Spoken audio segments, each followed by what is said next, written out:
Well, hello, and how are you doing? I hope that you're doing well.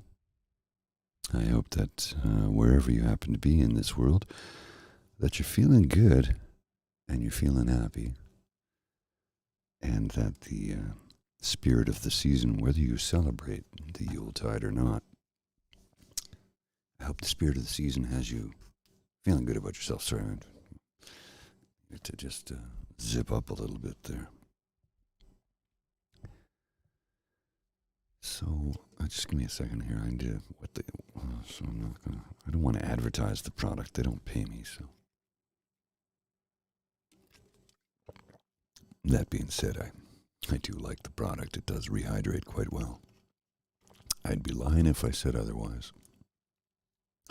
But since they're not paying me to consume the product, I see no reason for me to, advertise for it or give them a free plug. Not that I have a large platform or anything, but get paid. If you're gonna push a product, you should get paid for it. So I'm not pushing the product. Get paid for it or promote something that is. 1 second.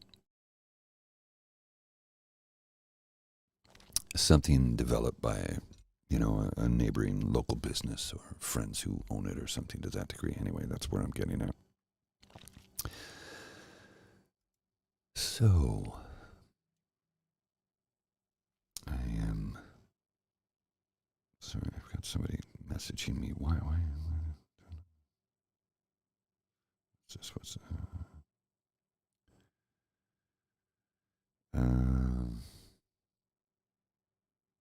sorry, I have a friend asking me a question.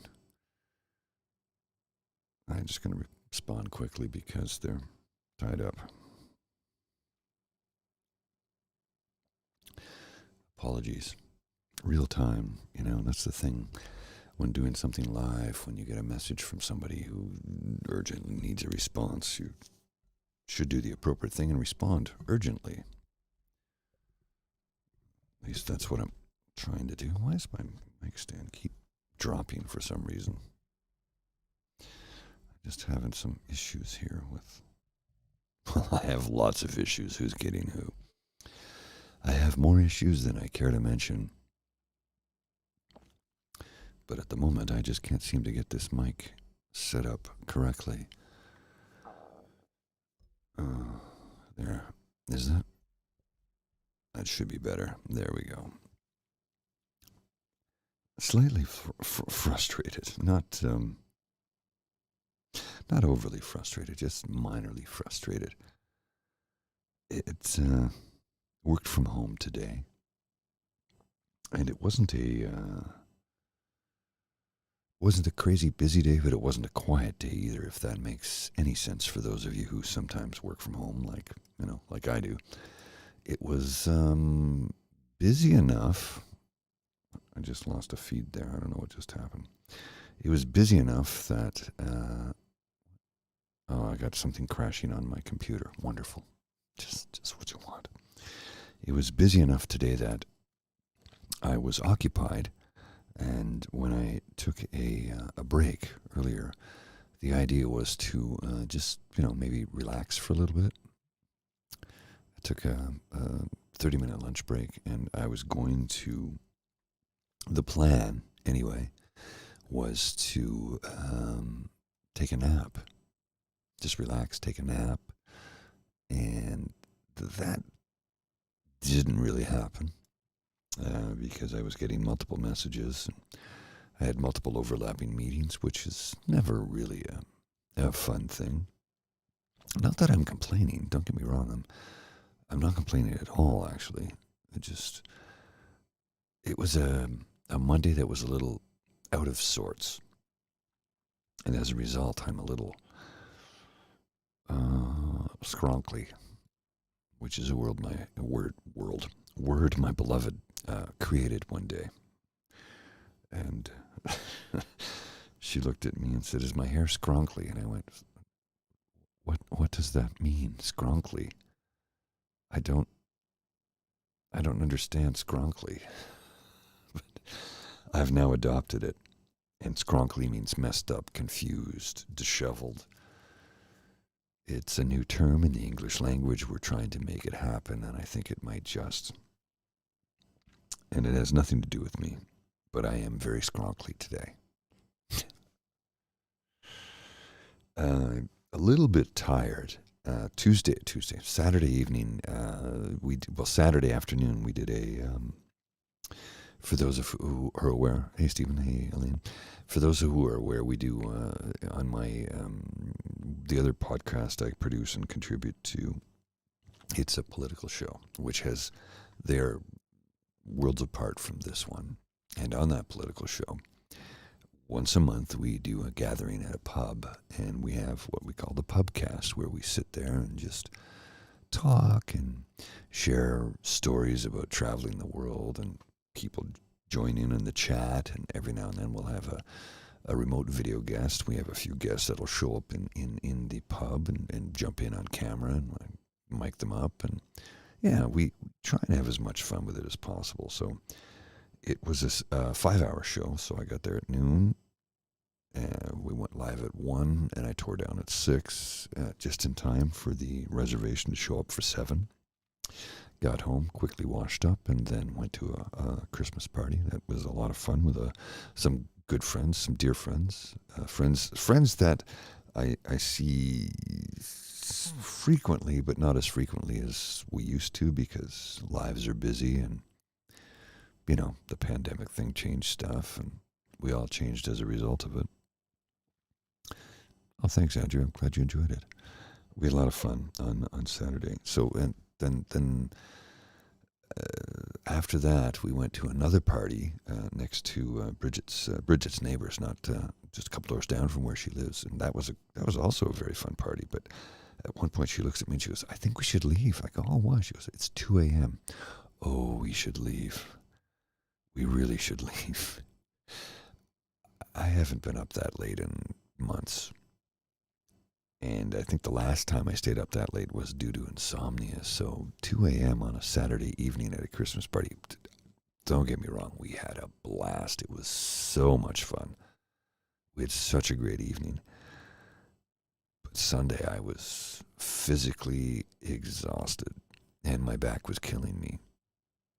So yesterday wasn't as much fun as it normally would be. Was it 5.5 hours, Elaine? See, I knew it was around 5 hours. I wasn't sure quite of the full extent, but look at that, 5.5 hour show we did on Saturday. It was a lot of fun. And if as I've said time and time again on this show is about mental health. It's about this thing I do on this channel it's about discussing our mental health. And it's meant to be done in a calm and soothing manner, which is the whole ASMR thing. And I have said time and time again, and I mean this, and I will say it again for those of you who might not be aware, but every single person on planet Earth that needs a place to come to when they're feeling like they're having a difficult mental health day is welcome to come here.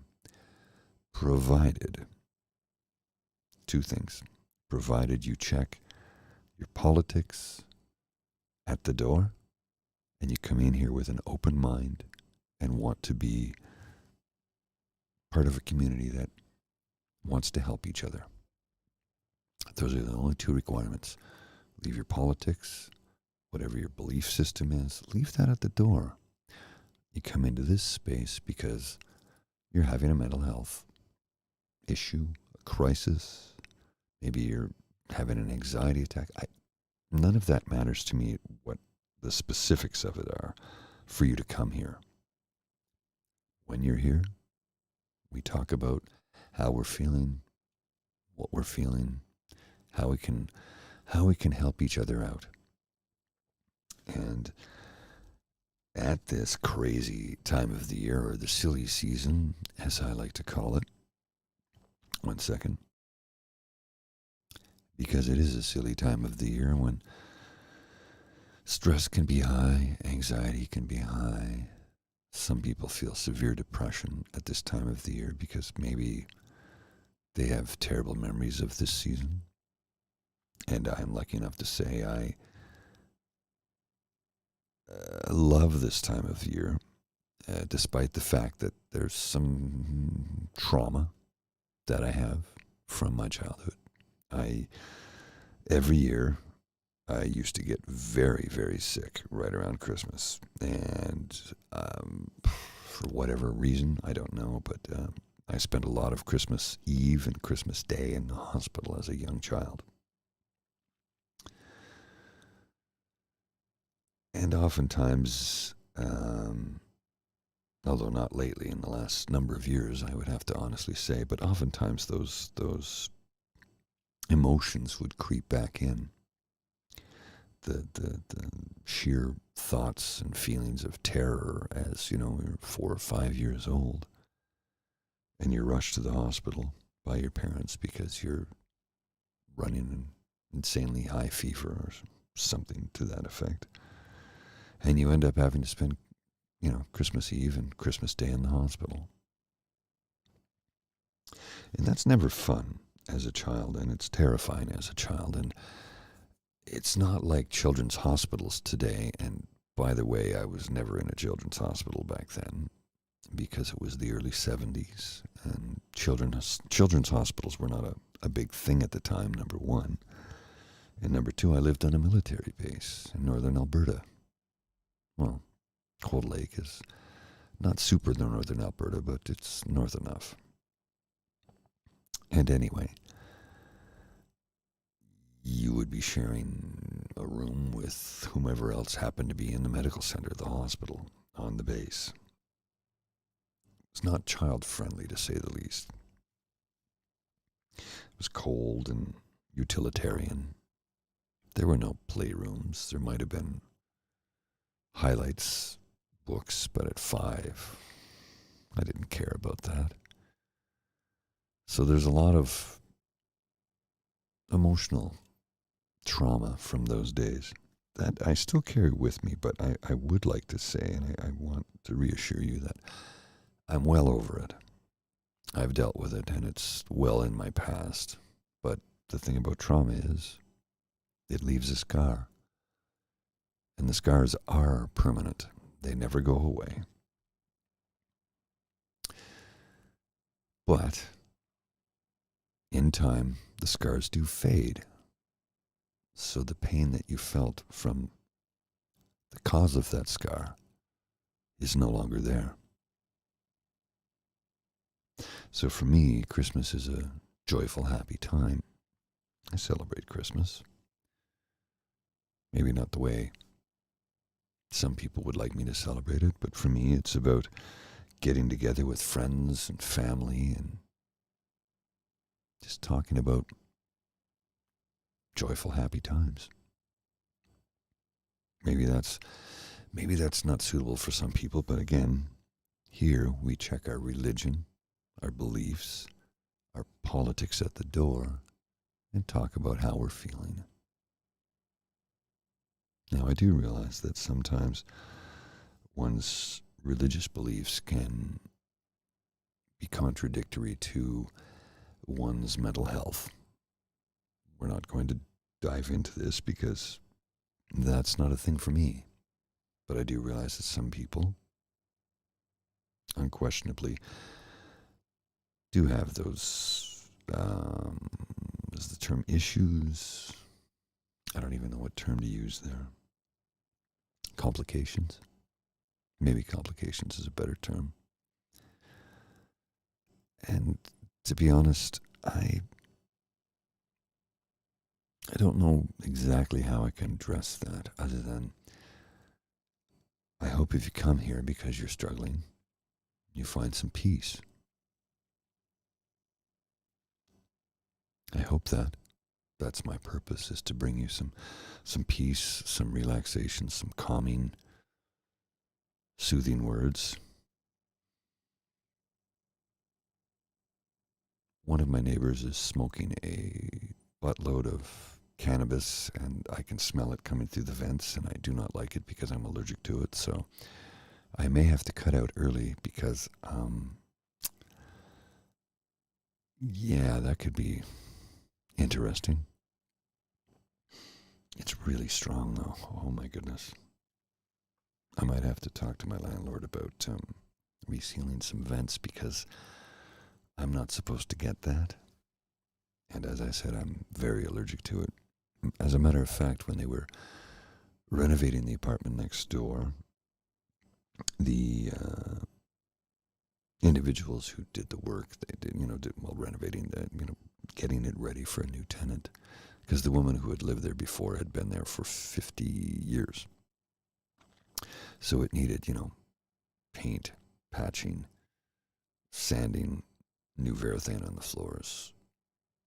The Varathane was really strong. It lingered in my apartment for days. But the thing that bothered me the most was the fact that the contractors that were in doing the work would light one cigarette after another, and I had to leave my apartment because I was getting sick from it. I'm very, very allergic to it.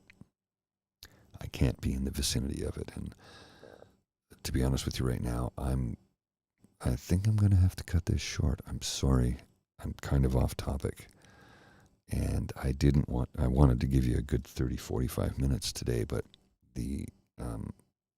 it's a little overpowering for me.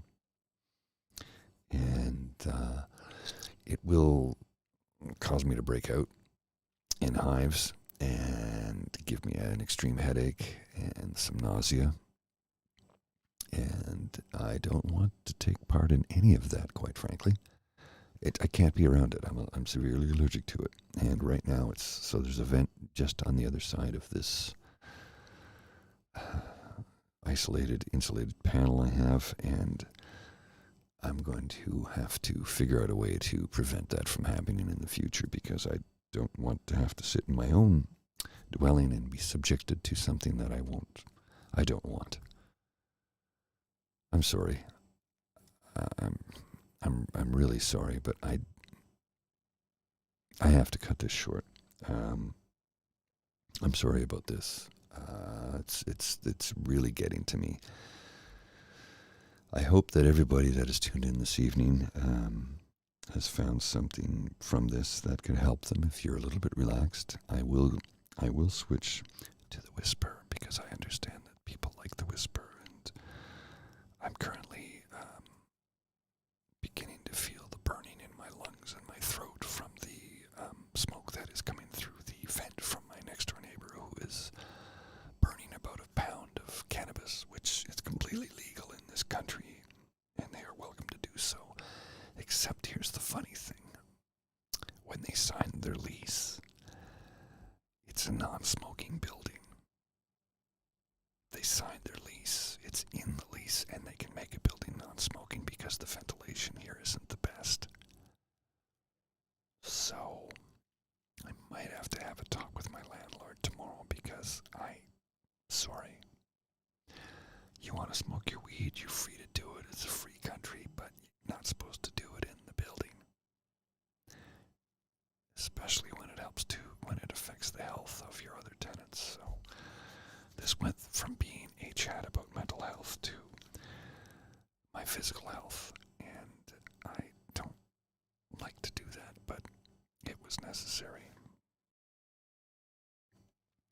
So I am going to take my leave. I hope you're doing well.